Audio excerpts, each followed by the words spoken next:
الله الرحمن الرحيم يا أيها الذين آمنوا لا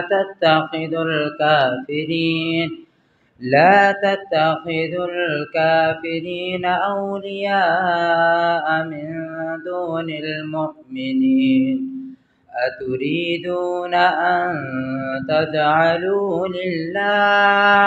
أن تجعلوا لله عليكم سلطانا مبينا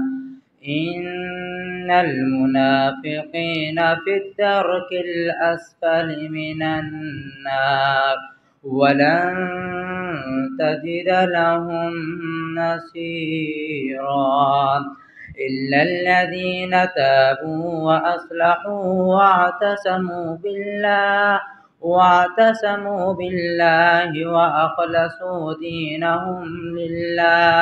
وأخلصوا دينهم لله فأولئك مع المؤمنين وسوف يؤتي الله المؤمنين أجرا عظيما ما يفعل الله بعذابكم إن شكرتم وآمنتم وكان الله شاكرا عليما صدق الله العظيم أعوذ بالله من الشيطان الرجيم بسم الله الرحمن الرحیم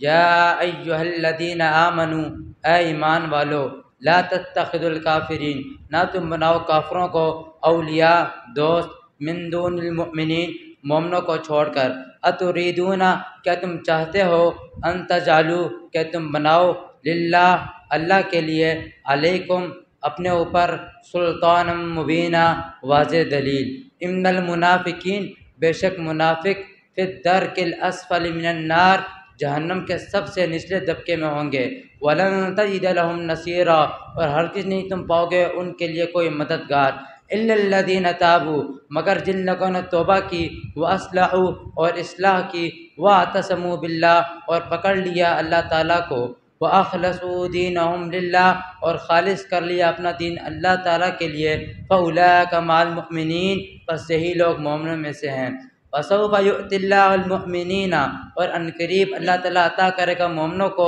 اجراً عظیما بہت بڑا اجر ما يفعل اللہ بعذابکم کیا کرے گا اللہ تعالیٰ تمہیں عذاب دے کر ان شکرتم اگر تم شکر ادا کرو وآمنتم اور ایمان لاؤ وکان اللہ شاکرا علیما اور اللہ تعالیٰ بہت بڑا قدردان علیما خوب جاننے والا